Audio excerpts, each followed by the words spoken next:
Assalamualaikum warahmatullahi wabarakatuh. Saya Hani Sabrina 2017-230117 dan kali ini saya akan mempresentasikan mengenai pengalaman kuliah daring selama pandemi.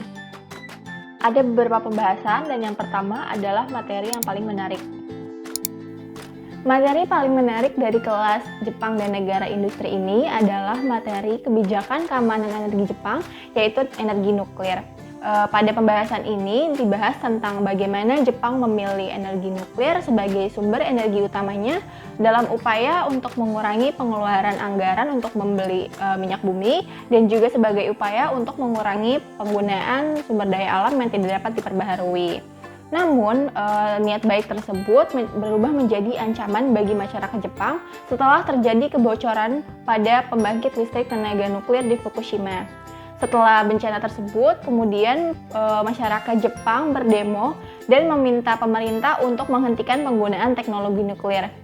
Pada akhirnya, pemerintah Jepang mengeluarkan kebijakan baru mengenai penggunaan teknologi nuklir serta kebijakan untuk penanggulangan bencana akibat nuklir. Menurut saya, materi ini menarik karena sampai saat ini nuklir masih menjadi perbincangan yang hangat di dunia internasional. Baik itu pembicaraan mengenai nuklir sebagai sumber energi maupun nuklir sebagai senjata.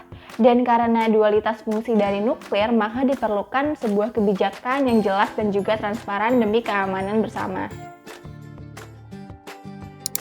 Selanjutnya adalah manfaat dari materi tersebut. Materi kebijakan keamanan energi Jepang, khususnya untuk energi nuklir ini, mengingatkan saya bahwa sumber daya alam di bumi kita semakin menipis, sehingga kita harus mencari sumber energi alternatif.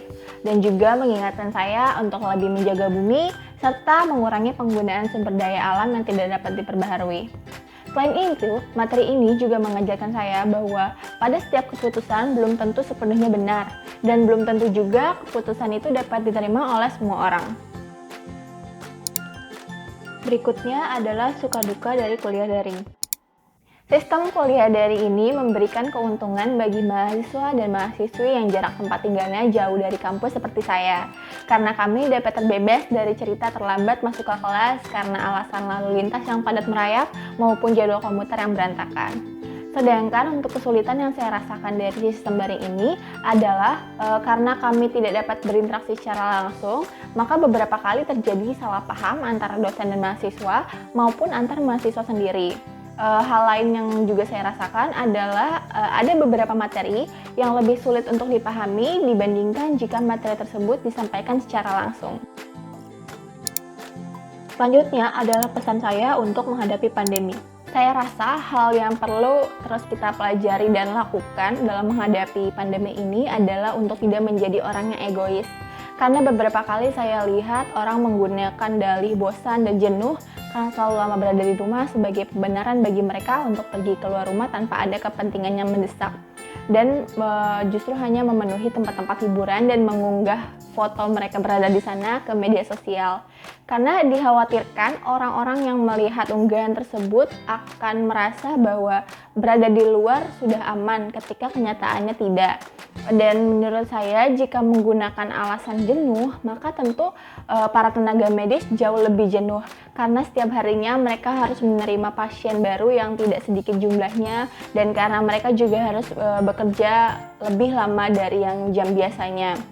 Selain itu, dalam menghadapi pandemi ini, saya harap kita semua, baik pemerintah, masyarakat, maupun tenaga medis dapat bekerja sama dengan cara pemerintah mengeluarkan regulasi yang jelas dan tegas, dan juga jika para tenaga kesehatan bertugas di rumah sakit merawat pasien, maka masyarakat lainnya bertugas untuk meringankan pekerjaan mereka dengan cara tidak turut menjadi pasien mereka.